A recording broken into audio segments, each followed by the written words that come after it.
سوچ Greek thought کے مطابق اسے ہونا تھا، اور اس ساری سچویشن سے بچنے کے لیے ایڈیپس کے پیرنٹس نے اسے مرنے کے لیے چھوڑ دیا، ماؤنٹ کے تھرون پہ اپنے شیفرڈ کے ذریعے پہنچایا کہ وہاں پہ وہ مر جائے، لیکن تقدیر نے کچھ اور ہی پلان تیار کیے ہوئے تھے، اور جہاں اسے مرنے کے لیے چھوڑا گیا وہیں اس کو بچا لیا گیا، اور وہ دوسرے شہر کے بادشاہ کے پاس جا پہنچا، پولیبس جو کہ کورنتھ کا بادشاہ تھا۔ گزرتے وقت کے ساتھ ساتھ ماں کا خواب کہ وہ اپنے باپ کو قتل کرے گا اور ماں سے شادی کرے گا، وہ حقیقت پہ اس نے اس خواب نے حقیقت کا روپ دھار لیا۔ ڈیلفک اوریکل کی بتائی ہوئی بات حقیقت کا روپ دھار چکی تھی جب وہ اسی حقیقت سے بچنے کی کوشش کر رہا تھا۔ ایڈیپس نے وہی کچھ کیا جس سے وہ بچنے کی کوشش کر رہا تھا، کہ اس نے تو اپنے باپ کو قتل کرنے سے بچنا چاہا، اس نے تو اپنی ماں سے شادی کرنے سے بچنا چاہا، لیکن انہی پروفیسیز کو اس نے کمپلیٹ کیا۔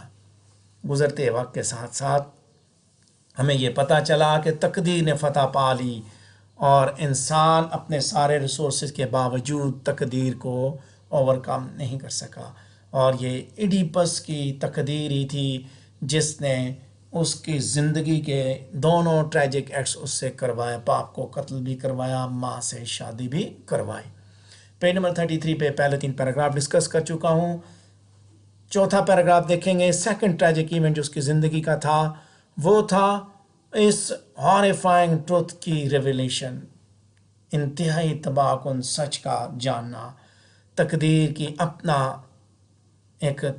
اپنی ایک طاقت تھی، اور اگر اس شہر پہ طاعون نہ آتا تو ایڈیپس نے کبھی بھی اس ڈارک ٹروتھ کو نہیں ڈھونڈنا تھا، بلکہ وہ ہمیشہ کے لیے اس سچ سے بے بہرا رہتا، اسے کبھی بھی اس سچ کے بارے میں علم نہ ہوتا۔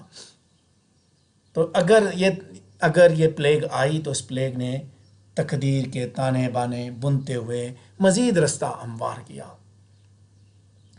پیج نمبر 33 پہ پہلے 4 پیراگراف ڈسکس کر چکا ہوں، 5ویں پیراگراف کے بارے میں بات کریں گے۔ تھیبس کے شہر کی بات ہو رہی ہے جو کہ ایک وبا کا سامنا کر رہا ہے۔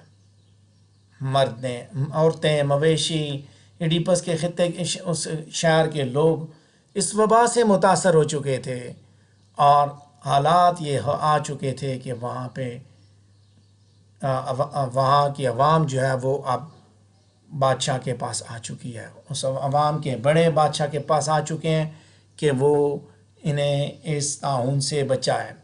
اور جب بچانے کے لیے اس نے ایک جد و جہد شروع کی، سب سے پہلے اس نے جو کہ گریک کے اندر جو ان کی مذہب کی سوچ تھی کہ وہ جو بھی فیصلہ جو بھی کام کرتے تھے تو اپنے اوریکل سے مشورہ لیتے تھے، اوریکل کے پاس اس نے بھیجا، کریون کو بھیجا جو کہ اس کا ماموں اور اس کی وائف کا بھائی بھی تھا۔ وہ اس کنڈیشن دیکھیں، انکوائری شروع ہوتی ہے، لیاس کے مرڈر کو ڈھونڈنا شروع کر دیتے ہیں، اٹینشن ڈائیورٹ ہو جاتی ہے اس کے بعد کہ وہ اپنی شناخت کی جانب چل پڑتا ہے، اور جب انویسٹیگیشن آگے چلتی ہے، کورنتھ سے میسنجر آتا ہے، وہ اس کے سپوز فادر کی موت کی خبر اسے سناتا ہے، اور اسے اس چیز پہ تسلی دیتا ہے کہ تم پولیبس اور میروپ کے اصل بچے نہیں ہو، بلکہ تمہیں تو ماؤنٹ کے تھران سے لایا گیا تھا۔ یعنی کہ تقدیر نے آخر کار اس کے اوپر اپنے پنجے پہ وس کر دیے تھے، کہ جب اسے یہ پتہ چلا کہ وہ تو کورنتھ کے بادشاہ کا بیٹا نہیں ہے، تو آہستہ آہستہ وہ اسی جانب بڑھتا چلا جا رہا تھا جس سے اس نے بچنے کی کوشش کی تھی۔ پیج نمبر 33 پہ 6واں پیراگراف ڈسکس کروں گا۔ ڈرامیٹک آئرنی ایڈیپس ریکس کے اندر بڑی اہمیت رکھتی ہے، اور وہی دراصل انسان کی ہیلپ لیسنس کو مزید بڑھاوا دیتی ہے۔ ایڈیپس جب اس شہر میں آیا، تھیس میں آیا، تو اس وقت بھی وہاں پہ تباہی تھی، اور پھر اس نے وہاں کے لوگوں کو ان پریشانیوں سے بچایا۔ اب بھی اور اس اسفنکس سے بچانے کی صورت میں اسے بادشاہ سے نوازا گیا، اور اب بھی سچویشن ایسی ہی ہے کہ اب بھی طاعون آ چکا، وبا آ چکی شہر میں۔ اس نے ڈیلفی اوریکل کو بھیجا، کریون کو بھیجا، سچ پتہ چلے کیا مسئلہ ہے، اور پھر جو سچ اس نے ڈھونڈنا شروع کیا تو وہ اس کے اپنے ہی ایکشنز کے اندر تھا۔ یہ ہے ڈرامیٹک آئرنی کہ بظاہر وہ قاتل کو ڈھونڈ رہا ہے، قاتل ہی قاتل کو ڈھونڈ رہا ہے، اور قاتل کو ہی نظر کچھ نہیں آ رہا، اور وہ دوسروں کو کہتا ہے اندھا، جبکہ اسے خود کچھ نظر نہیں آتا۔ سو ایڈیپس پبلک اناؤنسمنٹ دیتا ہے کہ جو کوئی اس کو ڈیٹیکٹ کرے گا مرڈر کو، وہ ڈھونڈے گا، اسے سزا دے گا، اس کے اوپر لعنت ملامت کرتا ہے۔ آئرنی کیا کہ وہ کتنا ڈٹرمنڈ ہے، اور اسی ڈٹرمنیشن میں اس نے اپنی شناخت ڈھونڈ ڈالی، اور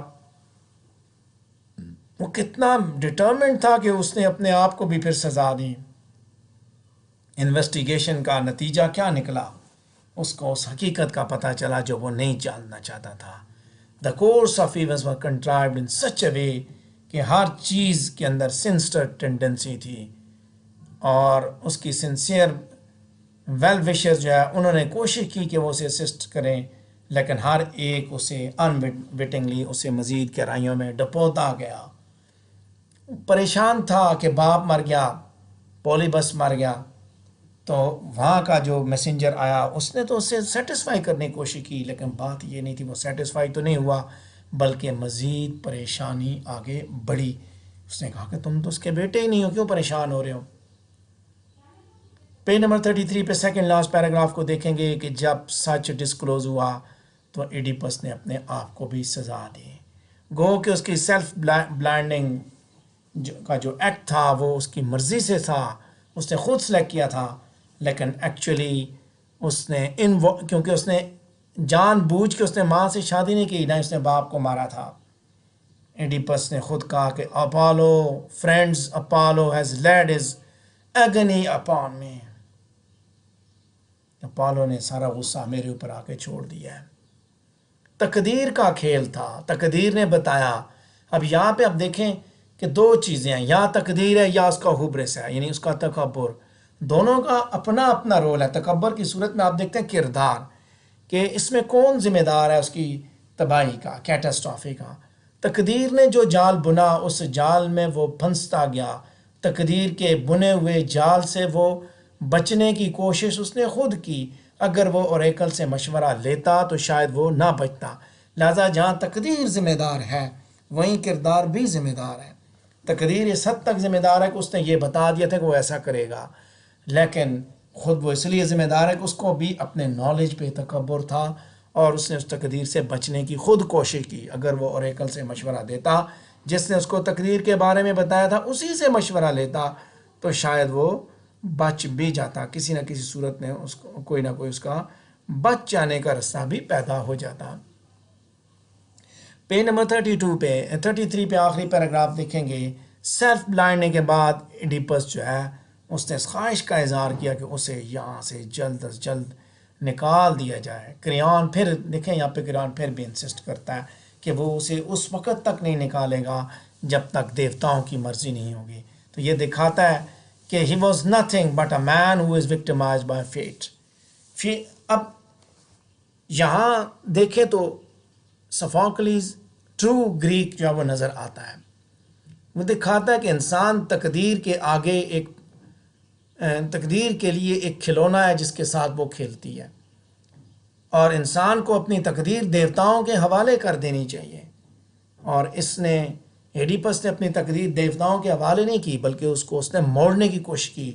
تقدیر کے دریا کو اس نے موڑنے کی کوشش کی، لیکن وہ دریا مڑا تو نہیں، بلکہ نہ صرف ایڈیپس بلکہ اس کی پوری کی پوری فیملی کو، پورے خاندان کو بہا کے لے گیا۔